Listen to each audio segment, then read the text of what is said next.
"25 years of studying American families of faith, what we have learned."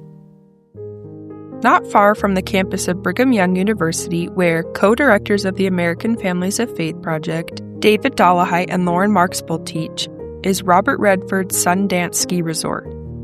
Redford is not outwardly religious, and he is not a social scientist, but Loren and Dave feel some strong ties to him just the same. Many of you have seen the film Butch Cassidy and the Sundance Kid. Butch, the talkative leader of a band of outlaws, and Sundance, the quiet gunslinger. In that classic film, Butch and Sundance pull off a train heist and are being hotly pursued by a posse wanting the renegade outlaw's blood. They have violated the laws of society one time too many. The long chase leads them to a cliff with a river surging about 100 feet below. With the posse closing in and nowhere else to escape, they contemplate jumping off the cliff. Sundance picks this moment to make a confession. I can't swim." To which Butch Cassidy says, "Swim? The fall will probably kill us." And they jump together. Fortunately, they survive the fall and the river and have another hour's worth of film adventures before charging out into a plaza in Bolivia while dozens of Bolivian soldiers open fire on them. In real life, Butch Cassidy was born Robert Leroy Parker, the oldest son of a Mormon farm family in southern Utah. Robert chose life as an outlaw over being a religious farmer in the high desert.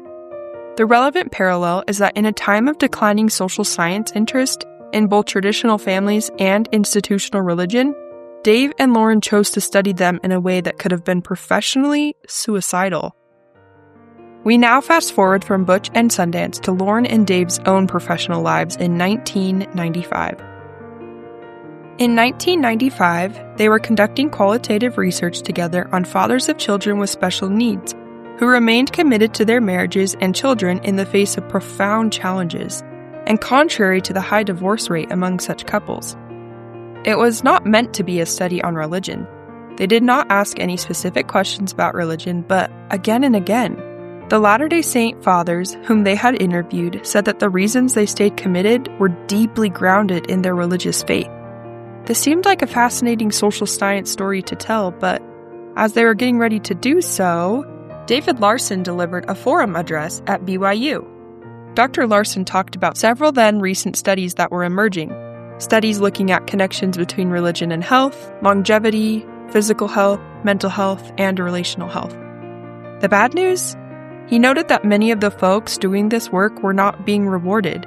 He said these studies focused on potential benefits of religion was that religion was the anti-tenure topic, the fast track out of the academy. However, on the heels of David Larson's enlightening address, Dave and Loren did what Butch and Sundance did. They jumped off a cliff together. They shared some advanced drafts of their cliff jumping work on the glorious power of faith in family life with some of their colleagues at BYU. They received a kind of backhanded compliment from one of their colleagues, Tom Draper, who said, "This is really interesting stuff. It is unfortunate that it will never be published." That was their start. Then, next thing Loren knew, he was a doctoral student at University of Delaware thinking about his prospective dissertation. Loren decided to stick with religion and study fathers and faith using qualitative methods.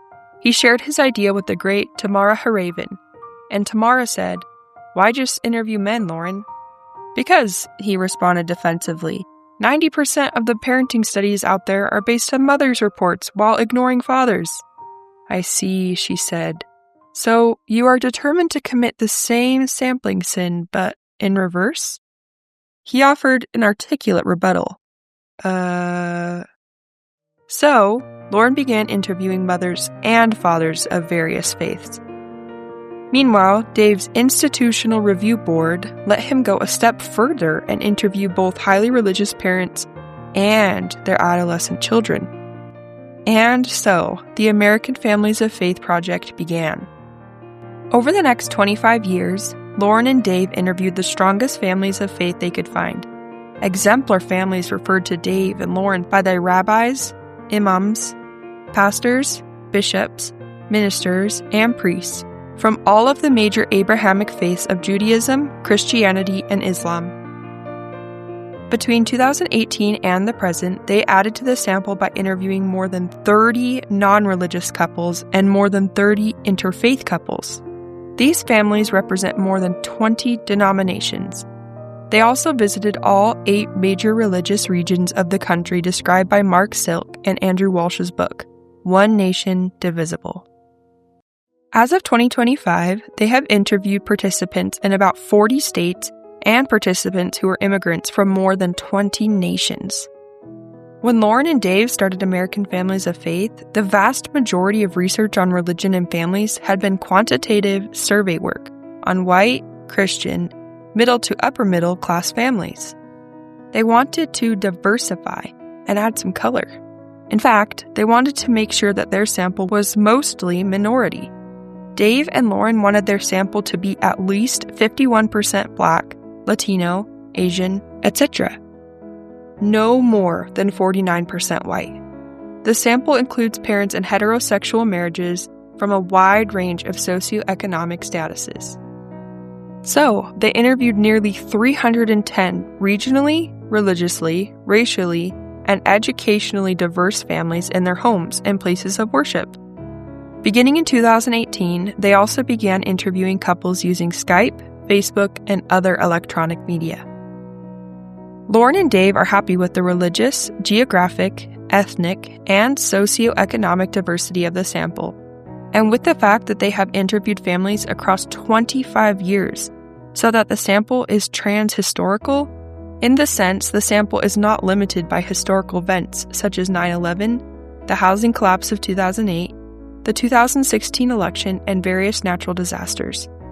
However, there are limitations with the sample and methods as well, including only Abrahamic faiths represented, only heterosexual marriages, only marriage-based households, only interviewed adults and youth, and non-longitudinal sampling. Dave and Loren asked participants about their marriages, their children, their challenges, their successes, and their failures. They asked how their religious beliefs, practices, and communities influence their marriage, family relationships, and youth spiritual development. The couples interviewed had been married on an average of about 20 years. The bottom line was that Loren and Dave wanted to know, how did you build a strong marriage of faith? As some answers are shared, 10 of the project's 27 key contributors, who were mostly graduate students at LSU and BYU, will be highlighted. First, 5 key contributors from LSU and key findings they helped identify. Zahra Al-Ghafli. Zahra Al-Ghafli led what is believed to be the first in-depth qualitative project on Muslim families that employed whole family methodology, mother, father, child. Some of her published work highlighted wives' and husbands' perspectives on hijab, veiling, and received attention from mass media outlets including magazines and radio coverage during World Hijab Day, February 1st. Yashin Liu. Yashin Liu's interviews with over 20 Asian immigrant families, all of whom were converts to Christianity, provided the first branch of the AFF project to identify the importance of matched-level faith marriage. While an extant body of demographic data documents higher marital stability in same-faith marriage, Yashin further found that the project's exemplar spouses frequently discussed spiritual compatibilities such as depth of conviction and centrality of faith. Parallel tendencies were later noted in other branches of AFF, but Yashin noted this phenomenon first. A related paper won her a Sectional Paper of the Year award from the National Council on Family Relations, known as NCFR. Trevin Hatch. Trevin Hatch came to the project already possessing a master's in Jewish studies and Hebrew. His coding of data from 30 Jewish families yielded rich, unsolicited references to one of the world's oldest ongoing family-centered rituals, the tradition of Shabbat, or the Sabbath. In a family process article written with him, Dave and Loren identified Shabbat as the family ritual par excellence. Recently, they wrote a related piece to members of their own faith, highlighting key lessons that can be learned from these Jewish families. They also shared some of their own holy envy. Katrina Hawkins Tanner. As a graduate student, Katrina Hopkins Tanner asked, "Why is there so much research on dysfunction, crime, and poverty in Black families, and virtually nothing on strong, marriage-based Black families like mine?" She then did the foundational interviews in several regions of the country to get the strong Black Families Faith branch of AFF rolling. Her work included qualitative examination of the Hummer et al. Finding that Black Americans who attend worship services weekly live an average of 13.7 years longer than non-attenders. Would you like to know why? Good. We can send you the article. An early version of it won an NCFR Sectional Paper of the Year award. Antonia Skipper. Antonia Skipper, or Skip, extended the work that Katrina began and helped take us from 20 Black families to 40. His crisp but multi-directional thinking has led Skip to examine how prayer helps and hurts Blacks and their families. Based on a special issue of Marriage and Family Review, he has a book being published by Routledge entitled Exemplary African American Marriages and Families, and published an article entitled Black Marriages Matter: Wisdom and Advice from Happily Married Black Couples. Now to share work by 5 key contributors from BYU, 4 graduate students and 1 undergraduate. Emily Layton. Emily Layton did meticulous coding to test theoretical constructs by Pam King about anchors of religious commitment among adolescents. She also examined concepts from James Marcia about religious identity exploration among adolescents in a family context. Emily identified 7 anchors of religious commitment and, among other things, found that religious commitments are a resource that adolescents use as part of their ongoing process of religious exploration. She also helped us better understand why religious youth are willing to make significant sacrifices for their faith. Mike Goodman. Mike Goodman has been lead author on 3 articles on the influence of religion on marriage. In one study that builds on Annette Mahoney's work on the sanctification of marriage, Mike found that married couples' views of God's purposes influence perceived divine involvement in marriage. In 2 other studies, Mike used ideas on transformative processes in marriage to explore processes around commitment and coping among religious couples. He received an NCFR Sectional Paper of the Year award and was elected chair of NCFR's Religion, Spirituality, and Family section. Hillary Dalton. Hillary Dalton co-authored 3 articles with Loren and Dave, including an article on the theory of dualities at the nexus of religion and family relationships. Hillary is lead author on a paper on how the ways that family members experience God, for example, as an authority figure and/or as a close confidant, influences marriage. An article on the connections and tensions between sacrifice and self-care in religious families recently received an R&R from an NCFR journal. This paper was awarded the Student and New Professional Outstanding Paper Award from the Religion, Spirituality, and Family section of NCFR.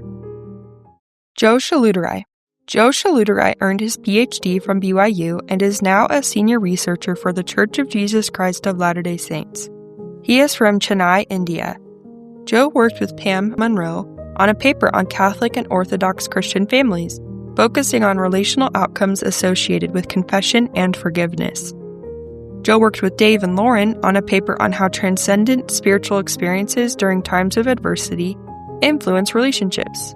Additionally, Joe conducted some sophisticated qualitative analyses and identified 7 relational processes manifest in families that pray together, and was first author on that article published in the Journal of Family Psychology. Katie Pearl Young. Katie Pearl Young is one of the wonderful undergraduate BYU students who have worked on the AFF project and has co-authored 3 articles with Loren and Dave. 2 are based in the theoretical framework of dualities at the nexus of faith and family. Katie co-authored an article on relational struggles among religious families and another one on the struggles experienced by religious minority families in America. Katie co-authored a manuscript about how transcendent spiritual experiences influence relationships during times of potentially traumatic adverse events. Additional key contributors. There are several other key contributors who focused on particular emphasis areas.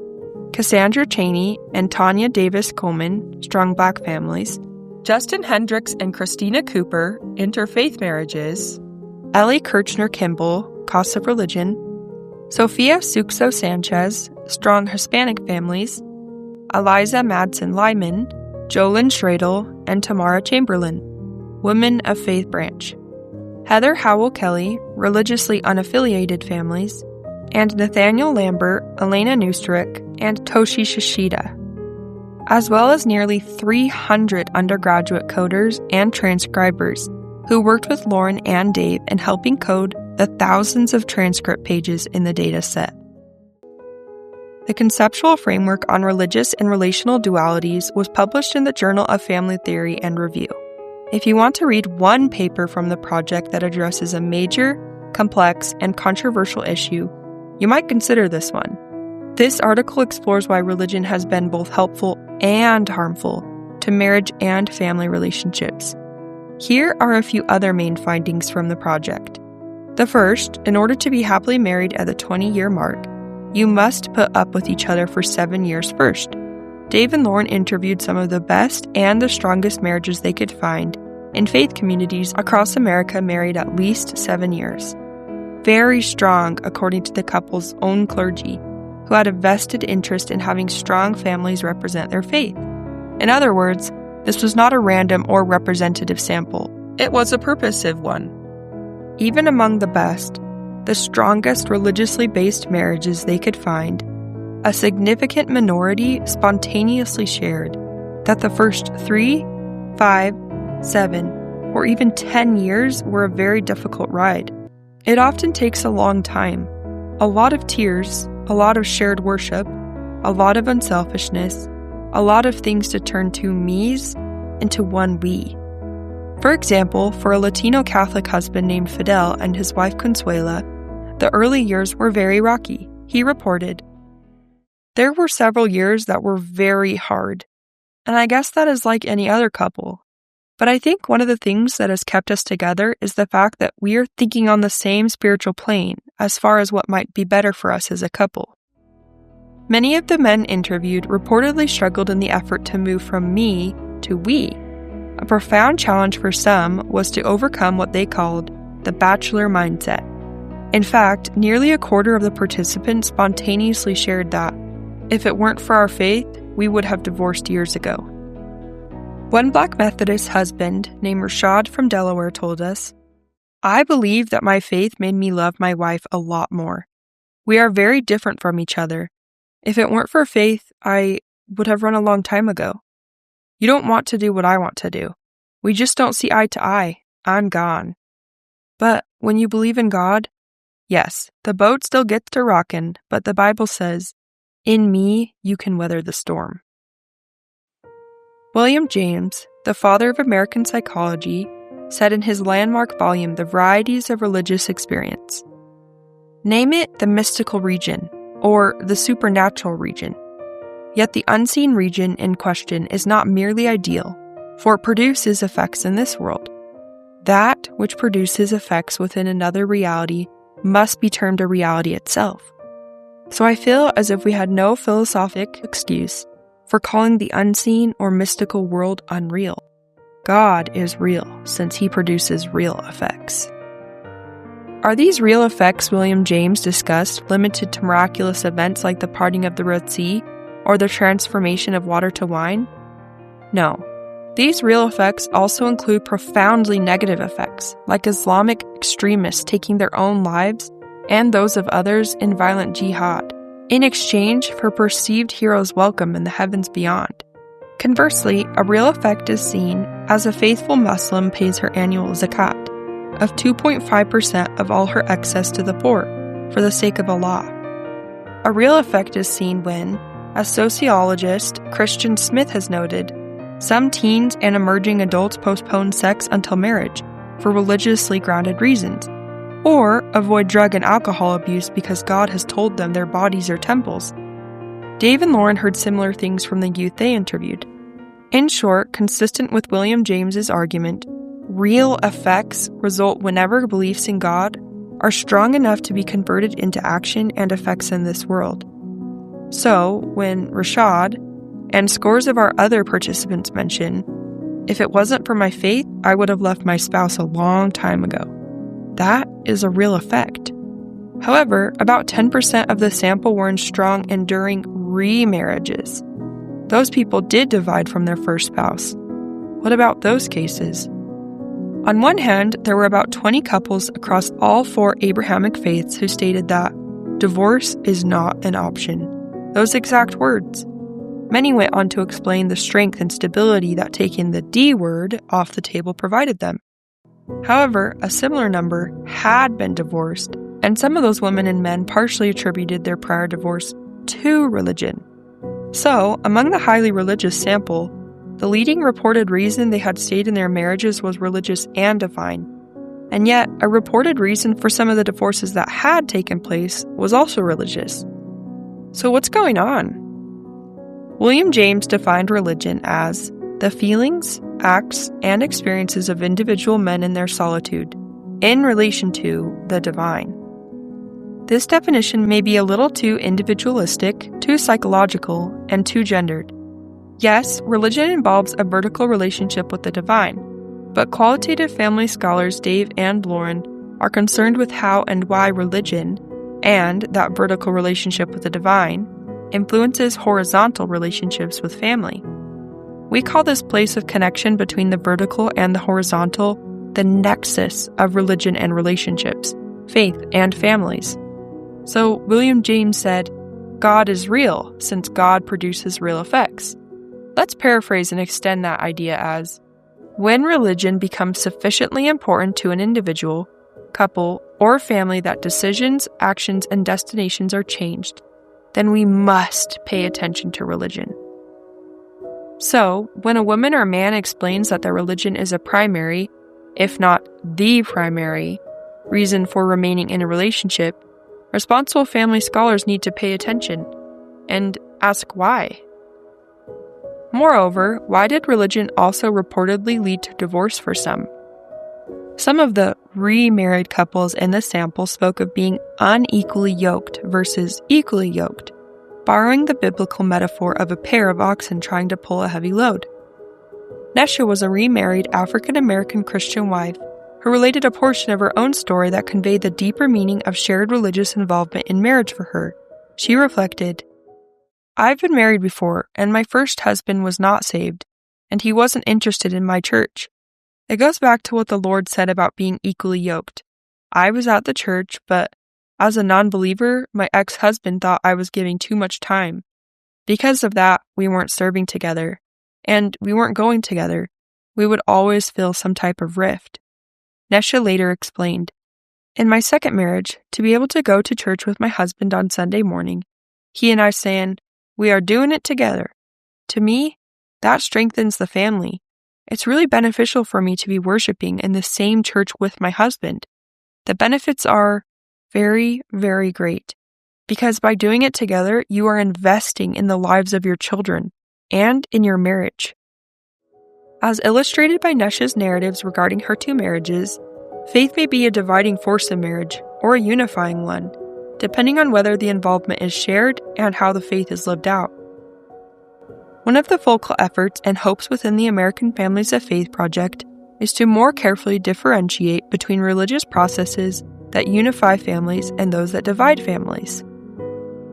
When Loren and Dave began studying faith and families together in about 1994, they studied their own kind. Specifically, they studied fathers of their own faith. They studied fathers of children with special needs. Loren was neither married nor a father when they began, but he was both by the time they began publishing, or rather trying to publish. Dave was married with 4 children, and theologically speaking, they both were homers, cheering on people who shared their own faith. You see, all social scientists have biases and blinders, and they were and are no different.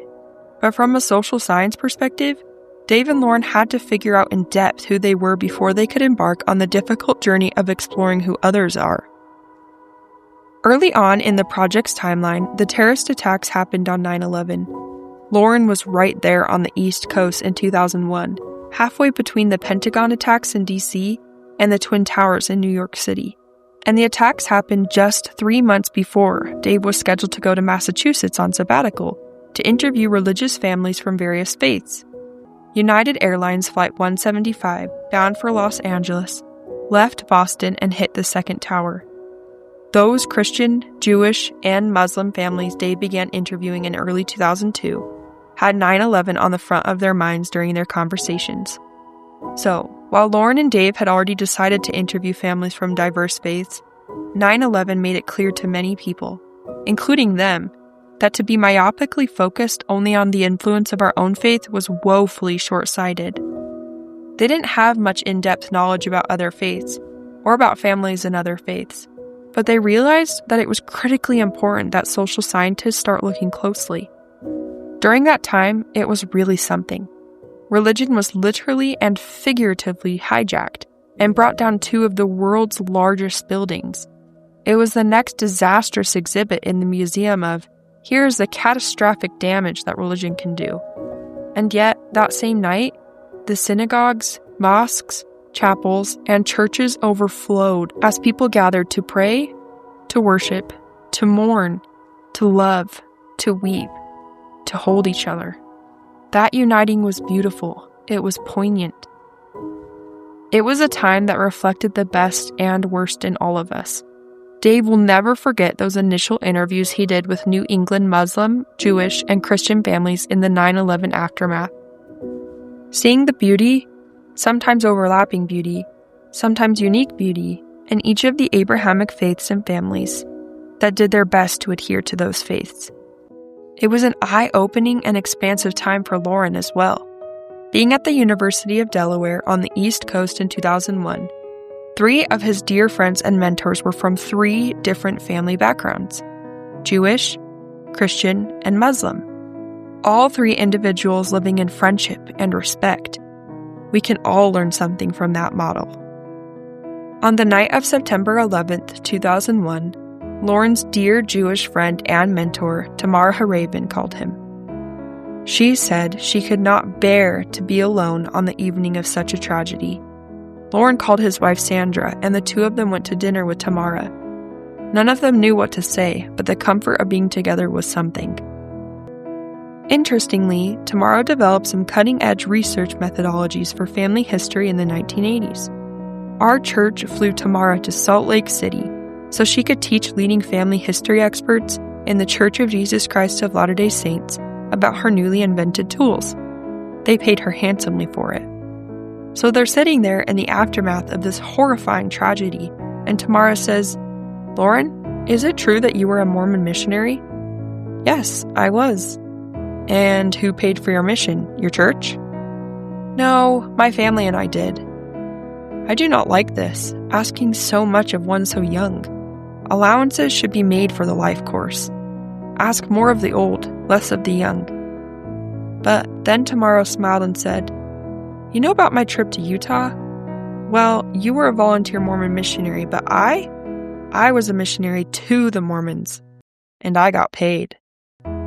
Tamara was repeatedly willing to cross denominational and ideological walls to share the best of what she had learned. In some ways, that has been the challenge that Dave and Loren have bitten off with the American Families of Faith project the last 25 years. The elusive quest to capture the depth, the magic, the essence of these richly diverse families. But it is so very difficult to be able to convey that depth and magic. Loren has been deeply inspired by Arlie Russell Hochschild's 2016 book, Strangers in Their Own Land. When it came out, Loren had just finished spending 13 years living in the Louisiana oil and sugar belt teaching at LSU. Arlie left what she has called the Berkeley bubble to spend 5 years doing in-depth research with people who lived in the buckle of the Bible Belt, the Tea Party Belt, and the Energy Belt. So, this remarkably accomplished, 2 to 3 standard deviations left of political center, prototypically Cal Berkeley sociologist spends 5 years traveling to Louisiana to find out why so many of these folks are voting to back the big businesses that are poisoning their own beloved bayous and waterways. She spends months and months down there, listening, valiantly attempting to understand these people who initially make no sense to her. But in the end, she still can't find an answer that satisfies her. She is about as far from going native as any anthropologist you'll ever read. But the marvelously admirable thing is that she listened. She really listened. She drank their sweet tea. She ate their jambalaya. She went to their church socials. She met them on their own ground, and she honored them. Even though she still did not understand or agree with them, she honored their humanity and their right to see things differently. In their new book, The Psychology of Religion and Families, which captures and summarizes many of the central points of the American Families of Faith project, the principle of lived invitation is discussed. The principle of lived invitation is, our behavior is permission to others to behave similarly, but it is more than that. It is an invitation to do so. Arlie's example really moved Loren. She managed to climb over what she called the empathy wall, a barrier that can result in us seeing others different than us as less human. She listened with warmth and affection and humanity to those she completely disagreed with. Then she wrote an award-winning book about those Louisiana people. With respect, without maligning them, hating them, or throwing them to the side, she truly honored their right to believe differently. After reading Arlie's book, Loren created a conceptual model with an empathy ladder surmounting the empathy wall. So, how has the American Families of Faith project helped Dave and Loren climb over the empathy wall and really come to know those who they interviewed? One visualization of the willingness to identify with another person or social group is an empathy ladder that invites us to move from myopic ignorance to tentative tolerance, from tentative tolerance to indirect learning, from indirect learning to healthy appreciation, from healthy appreciation to relational learning, from relational learning to deep respect, and from deep respect to holy envy. Loren and Dave believe that multiple journeys to the other side of the wall enrich the mind, heart, identity, and sense of relationship and connection of the empathetic scholar. Their own early scholarship on religion and families centered solely on their own faith community. In time, they mustered the courage to expand their scope beyond myopia. They were tolerant of other faiths, but not well-informed, tentative tolerance. They carefully read the sacred texts of other faiths, indirect learning, repeatedly visited and participated in their worship services, and acquired first-hand healthy appreciation. They interviewed their clergy, received referrals to exemplar families, and then entered their homes and listened. Relational learning. As family members from each of the nearly 200 diverse families they interviewed spoke about ways their specific faith and their particular family relationships were linked. As Dave and Loren did so, they gained deep respect and some holy envy for these diverse families and religious ethnic communities. The Arlie Hochschild-inspired empathy ladder is one of the most important take-home messages from studying faith and families across 2 decades. Is it really so different to climb the empathy ladder? To work to overcome walls of misunderstanding between people? For Loren and Dave, the American Families of Faith project has changed them. It has enriched their lives to interact with Jewish and Muslim and Chinese Christians and other families quite different from them. But it turns out they are not that different from them. And some of the ways that they are different were really just differences in degree, not in type. Maybe that's an important part of the point. Often, Dave and Loren left the home of a Jewish or Muslim or Baptist or Catholic family they interviewed so impressed with what they saw, felt, and experienced that they were almost jealous. It happened so frequently that they resonated with an idea first articulated by Krister Stendahl, who was the Lutheran Bishop of Stockholm and former Harvard Divinity School professor. Bishop Stendahl coined a wonderful phrase, holy envy. Holy envy means admiring the faith of another person or group so much that you wish your own faith was a little bit more like theirs. Holy envy often results from deeply honoring the best of one's own group, coupled with the broad-minded and large-hearted desire to learn about the best in others. Loren and Dave have developed a sense of holy envy from what they have learned from those who spoke with them, and have come to respect faiths other than their own and admire those who practice them. Here are a couple of our holy envy stories. First, a favorite story of family religious ritual from a Jewish mother named Sarah. She said, Shabbat gives us a chance to breathe, to relax.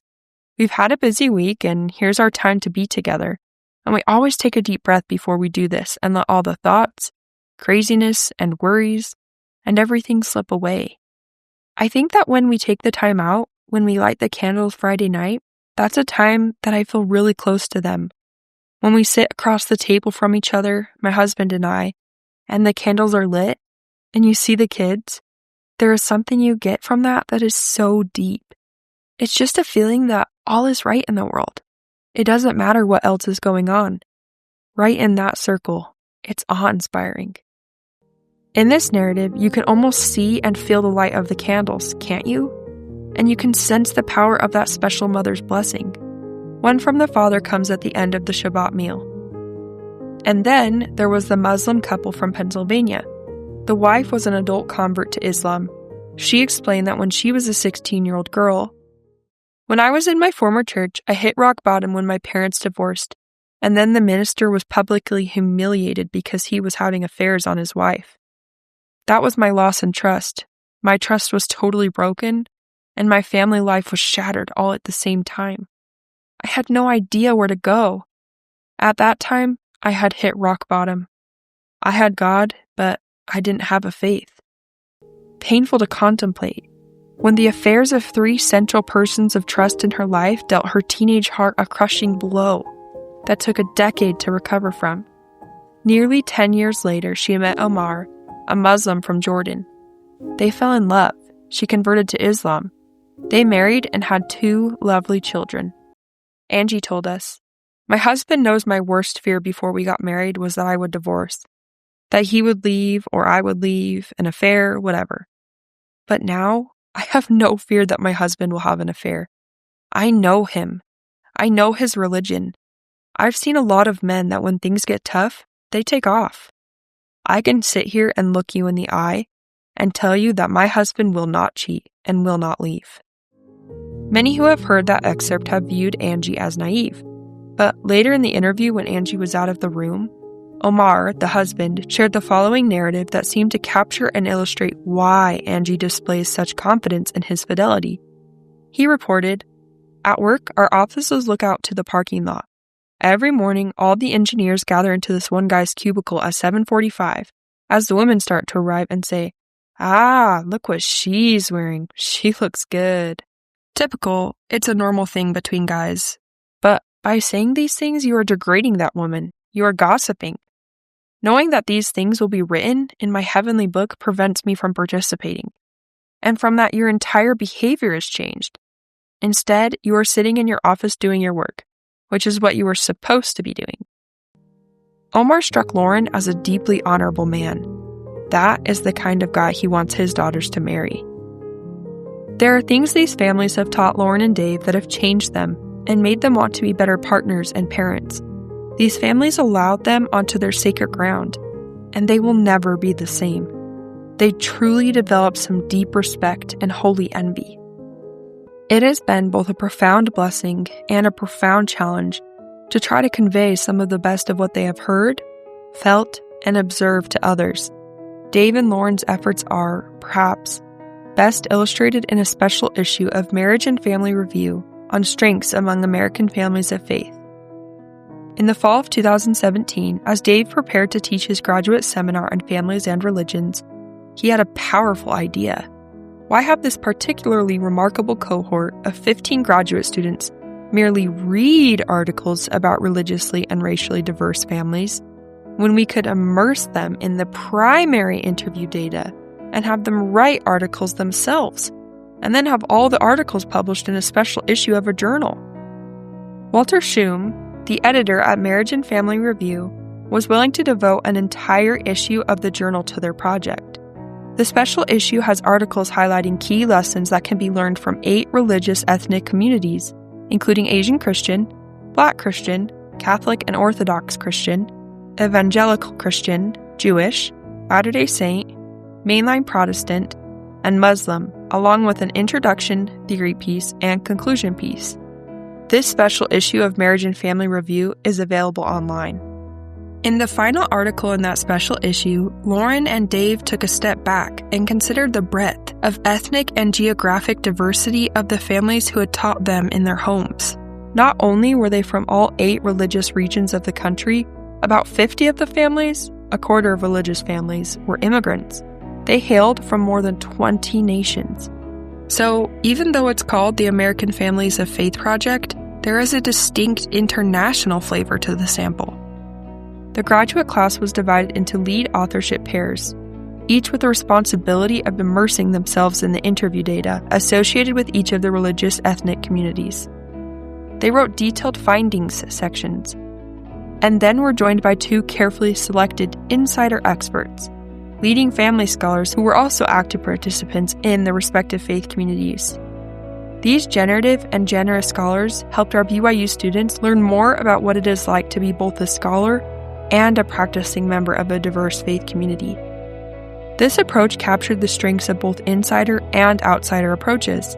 The students benefited tremendously from the experience and developed some multifaceted, deep respect and holy envy for other faiths and those who practice them. A few years later, in 2020, this special issue served as a foundation for the published book, Strengths in Diverse Families of Faith, Exploring Religious Differences. Throughout the book, Loren and Dave share aspects of their own holy envy that developed from interviewing and learning from each group. The chapters of the book were also co-authored with scholars from each of the featured religions, including Judaism, Islam, and several different branches of Christianity, and featured writing, research, and analyses from 15 diverse students as well.